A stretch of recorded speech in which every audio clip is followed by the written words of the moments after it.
అనుమతులైతే ఇచ్చారు. దీనికి ప్రధాన సూత్రధారి మాత్రం మాజీ ఎమ్మెల్సీ బుద్ధ వెంకన్న.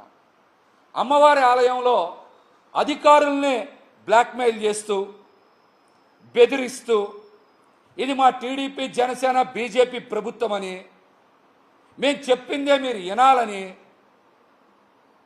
వినకపోతే ఊరుకోమని అమ్మవారి ఆలయ అధికారులనే కాదు, ఎండోమెంట్ కమిషనర్ గారి కార్యాలయంలో అధికారులను కూడా బెదిరించి హుకుం జారీ చేస్తూ ఉన్నారు.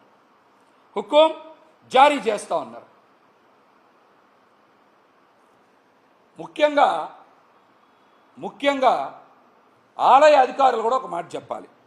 ఎండోమెంట్ అధికారులు కూడా, దేవాదాయ ధర్మాదాయ శాఖ అధికారులు కూడా ముఖ్యంగా ఒక విషయం చెప్పాలి. అమ్మవారు ఈ కాంట్రాక్టర్ల మీద షాపుల మీద ఆధారపడి అమ్మవారు ఉన్నారా, లేకపోతే అమ్మవారి మీద ఆధారపడి ఈ కాంట్రాక్టర్లు ఈ షాపుల వాళ్ళు బతుకుతున్నారా? దీనికి మీరు ఖచ్చితంగా సమాధానం చెప్పాలి. అధికారులతో పాటు చంద్రబాబు నాయుడు గారు, పవన్ కళ్యాణ్ గారు కూడా సమాధానం చెప్పాలి ఈ విషయానికి. అమ్మవారు ఈ పార్కింగ్ కాంట్రాక్టుల మీద, షాపుల మీద, కాంట్రాక్టర్ల మీద ఆధారపడి ఉన్నారా, లేకపోతే ఈ కాంట్రాక్టర్లు షాపుల వాళ్ళు అమ్మవారి మీద ఆధారపడి ఉన్నారా? దీనికి ఖచ్చితంగా ముఖ్యమంత్రి చంద్రబాబు నాయుడు గారు, ఉప ముఖ్యమంత్రి పవన్ కళ్యాణ్ గారు కూడా సమాధానం చెప్పాలి. మీరు కావాలంటే చూసుకోవచ్చు. గత ఏడాది పార్కింగ్ టోల్ ఫీజు వసూలు చేసుకోవడానికి కాంట్రాక్టర్కి అనుమతి ఇచ్చారు. ఒక ఏడాదికి 1,59,00,000 రూపాయలు లీజ్ అమౌంట్, దానికి 18% GST చెల్లించాలి. మొత్తం కలిపి ఏడాదికి 1,87,00,000 చెల్లించాలి. అయితే ఒక ఏడాది పూర్తయింది. 2023 జూన్లో సదర్ కాంట్రాక్ట్ తీసుకుంటే ఈ ఏడాది జూన్కి ఒక ఏడాది పూర్తయింది.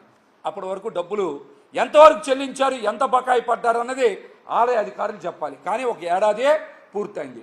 రెండవ ఏడాది లీజ్ కంటిన్యూ కావాలంటే, ఈ పార్కింగ్ టోల్ ఫీజు వసూలు చేసుకుని లీజ్ కంటిన్యూ కావాలంటే ఒక నెల ముందు 10% పెంచి అమ్మవారి ఆలయానికి డబ్బులు కట్టాలి. అంటే 1,59,00,000కి 10% పెంచి డబ్బులు కట్టాలి. దానికి కడితే 1,75,00,000 అవుద్ది. దాని మీద మళ్ళీ 18% GST అంటే 30 లక్షలు కట్టి మొత్తం 2,04,00,000, 2,05,00,000 అమ్మవారి ఆలయానికి చెల్లిస్తేనే సదర్ కాంట్రాక్టర్కి టోల్ దగ్గర కానీ, పార్కింగ్ దగ్గర కానీ, భక్తుల దగ్గర నుంచి డబ్బులు వసూలు చేసుకునేటువంటి అవకాశం ఉంటుంది. అసలు రెండో సంవత్సరం మీరు ఇంతవరకు సదర్ పార్కింగ్ కాంట్రాక్టర్ దగ్గర డబ్బులు ఎందుకు తీసుకోవాలా? ఆ కాంట్రాక్టర్ మీద అంత ప్రేమ ఎందుకు? అమ్మవారి ఆలయానికి కట్టాల్సిన 2,04,00,000, 2,05,00,000 డబ్బులు మీరు కాంట్రాక్టర్ దగ్గర తీసుకోకుండా కాంట్రాక్ట్ని ఏ విధంగా కొనసాగిస్తారు? ఇక్కడ కూడా ఒక మతలబు ఉంది. కాంట్రాక్ట్ని ఏ విధంగా కొనసాగిస్తున్నారు అధ్యక్ష?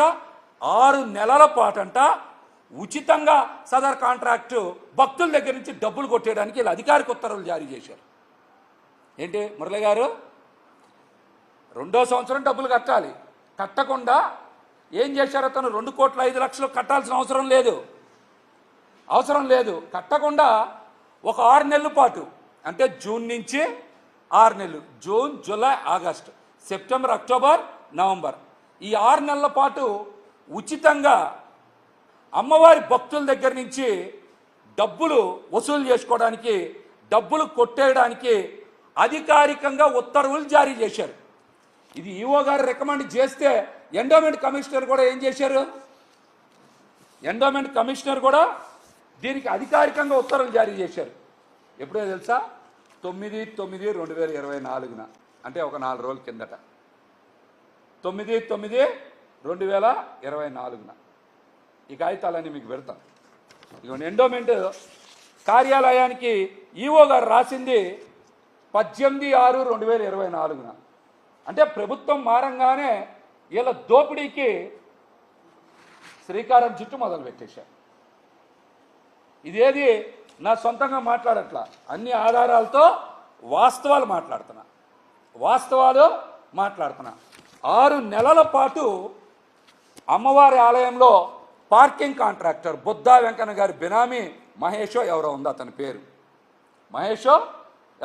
పేరు, బుద్ధా వెంకన్న గారి బినామీకి 6 నెలల పాటు, అంటే నేను చెప్పేది కాంట్రాక్ట్ ప్రైస్ ప్రకారం అయితే 1,02,00,000 ఫ్రీగా రాసిచ్చారు. వాళ్ళు 1,02,00,000 ఫ్రీగా రాసిచ్చారు. లాభం ఎంత వస్తుందో నాకు తెలియదు. పైన 1,02,00,000 ఈ 6 నెలల్లో అమ్మవారి భక్తుల దగ్గర నుంచి వసూలు చేసుకోవడానికి అధికారికంగా ఉత్తర్వులు జారీ చేస్తారు. మీరు ఎవరు? అమ్మవారి ఆలయంలో ఫ్రీగా భక్తుల దగ్గర నుంచి డబ్బులు వసూలు చేసుకోమని అధికారిక ఉత్తర్వులు ఇవ్వడానికి అసలు మీరు ఎవరు? మీకు ఏమి హక్కు ఉంది? ప్రభుత్వం మారంగానే దోపిడీ మొదలుపెట్టేశారు కదా మీరు. ఇక డేట్లు కూడా చెప్పే కదా, 18/6/2024. ఎండోమెంట్ కమిషనర్ గారు రిలీజ్ చేసిన ఆర్డరు 9/9/2024. పోనీ టెండర్ నిబంధనలన్నీ చదవమంటారా? ఇందులో ఎలాంటి ప్రకృతి వైపరీత్యాలకు సంబంధించిన ఎట్లాంటి ప్రభుత్వ అధికారులు వాహనాలు వచ్చినా, ఆలయ వాహనాలు వచ్చినా వాటికి టోల్ గేట్ తీసుకోకూడదు. ఈ 6 నెలలు మినహాయింపు అంట ఎందుకు ఇచ్చారు తెలుసా మీకు? చాలా ఆశ్చర్యపోతారు ఈ మాట చెప్తే. ఈ 6 నెలలు మినహాయింపు దేనికి ఇచ్చారు తెలుసా? ఒకసారి అంట చీఫ్ జస్టిస్ గారు వచ్చారంట దర్శనానికి, హైకోర్టు చీఫ్ జస్టిస్ గారు వచ్చారంట, అందువలన కాంట్రాక్టర్ క్లాస్ వచ్చిందంట. ఇంకొకసారి గవర్నర్ గారు వచ్చారంట దర్శనానికి, అందువల్ల కూడా లాస్ వచ్చిందంట. నేను చెప్పట్లే ఈ మాటలన్నీ, ఇవన్నీ మన ఈఓ గారు రాసినటువంటి లెటర్లో ఉన్నాయి. నేను చెప్పట్లే, ఇవన్నీ నా సొంత కవిత్వం సొంత పైత్యమో కాదు. ఏంటి, హైకోర్టు చీఫ్ జస్టిస్ గారు వస్తే కాంట్రాక్టర్ క్లాస్ వచ్చిందంట, గవర్నర్ గారు వస్తే కాంట్రాక్టర్ క్లాస్ వచ్చిందంట. కొండ కింద రాళ్ళు జారిపడినాయి అంట, అందుకని లాస్ వచ్చిందంట. కొండ కింద మీరు తెలుసుగా జారిపడింది, అందుకని లాస్ వచ్చిందంట. ఇదేంటి అంటే అధికారం మీ చేతిలో ఉండే మిస్టాన్స్